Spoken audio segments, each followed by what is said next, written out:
سکاڵای یاساییم لەسەر کۆمپانیایەکی دەرمان کردووە بە ناوی کۆمپانیای میدسن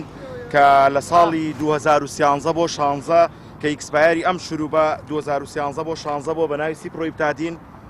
ئەم کۆمپانیای هاوردەی کردووە کە دابەشی کردووە بەسەر هەرێمی کوردستان و عێراقیشدا دواتر دەستکاری ئیکسپایرەکەی کراوە بە 2016 بۆ 19 بەوتەی من نا بەوتەی لەو کاتەدا پەرلەمانتارێک کە ئاماژەی پێ کردووە کە ئەو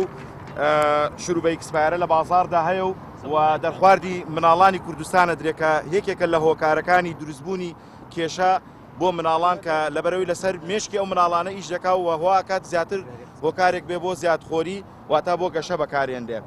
من پرسیارەکەم ئەوەیە بۆچی تا ئێستا هیچ ئیجرعاتێ نەکراوە بۆیە بە گومانم لەسەر سەرجەم بابەتەکانی بەرهەمەکانی ئەم کۆمپانیایە بۆیە داواکارم کە ئەمە پێش 4 ساڵ ڕووی داوە داواکارم لە مدیری کوالیتی کۆنتترۆلی تازە دکتۆر شێروان کە لیژنەیەکی تحقیقی لەسەر ئەو بارە دروستکە بۆیە ناکرێت هەر کەسێک کە بەرپرسیارێکی هەبێت و ڕێکەوتنێکی هەبێت لەگەڵ کۆمەڵی کۆمپانیادا و دواتر کە لە پلەکە یاخود لە پۆستەکەی لا ببرێ و گوێی پێ نەدرێ و ئیشەکانی چۆن بڵێ پێداچوونەوەی پێ نەکرێت بۆیە داواکارم پێداچوونەیەکی تەواو بکرێت